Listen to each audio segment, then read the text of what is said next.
বাংলাদেশের সমস্ত আসনে তাদের জামানত বাজেয়াপ্ত হবে যদি কোনো আন্ডারস্ট্যান্ডিংয়ে বিএনপির সঙ্গে বা জামাতের সঙ্গে না আসে।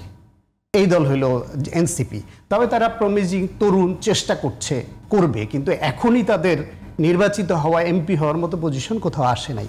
তাহলে এমপিটা হবে কারা, সংসদ সদস্য হবে কারা? তার বিএনপির এসে 130টা দিয়ে বিদায় করে দিচ্ছে, জামায়াত হবে তাহলে? তাদের দল তো অন্তত হতে পারবে না, উনি তো এনসিপির নেতা।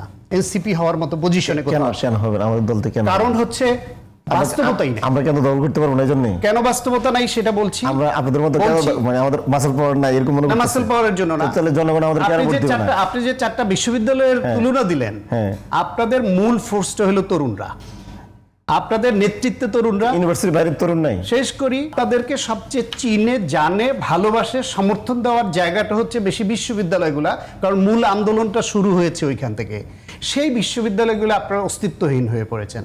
ফলে পালসটা বুঝেন না যে বাইরের সাধারণ লোকদের মধ্যে যে তরুণরা আছে তাদেরকে কি আপনারা যারা জানে না বুঝে না, তারা বিশ্ববিদ্যালয়গুলোতে একটা পদও জিতেন নাই। আমরা তো প্রায় 100-এর উপরে পদ জিতছি। পদ না জিতলেও বিএনপি খারাপ করেছে, সেই দায় বিএনপি কে দেয়, কিন্তু আপনাদের তো অস্তিত্বই নাই। সেই প্রশ্নে বলি, তাহলে তো আমরা বলতে পারি আপনারা বিলুপ্ত হয়ে গেছেন।